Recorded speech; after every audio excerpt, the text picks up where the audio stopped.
I just finished a conversation, kind of an interesting conversation with a potential client. She wanted to apply for an E2 visa, and she had the idea that she wanted to do a certain type of nonprofit.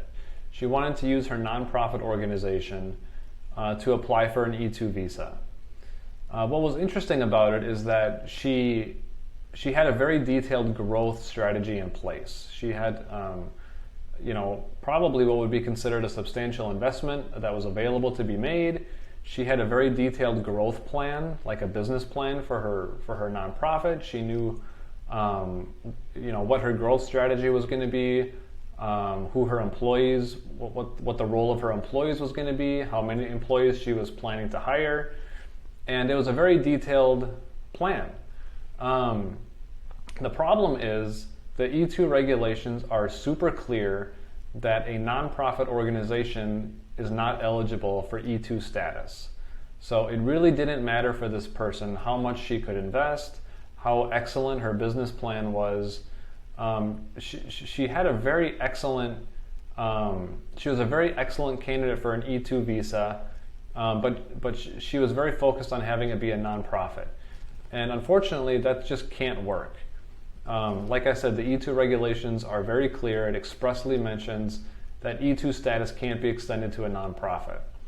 So the E2 is it's a type of an active investor visa. So an investment, you guys, implies that you're putting money at risk, and you're putting money at risk with the expectation of a financial benefit, right? That's what an investment is. You are putting money at risk with the expectation that you're going to realize a financial return. And so that's how it needs to be set up, and that's why a nonprofit can't qualify for E2 status. So unfortunately for this person, we had to kind of coach them into other ideas. This has to be some other kind of set up a different kind of way, but it can't be a nonprofit. The other thing that we had to discuss with her was about, I think she didn't realize how complicated it can be to set up a nonprofit in the United States. If that's not something that you're familiar with, it is a very detailed process you have to go through with the Internal Revenue Service. You have to apply for tax-exempt status, and it is a very different process that you have to go through than just the regular E2 business immigration process. So in fact, that's something you would very likely need a skilled accountant or a tax attorney to help you get tax-exempt status and nonprofit status for your business.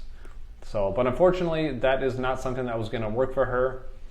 We're hoping that she can turn her idea into a different business model. But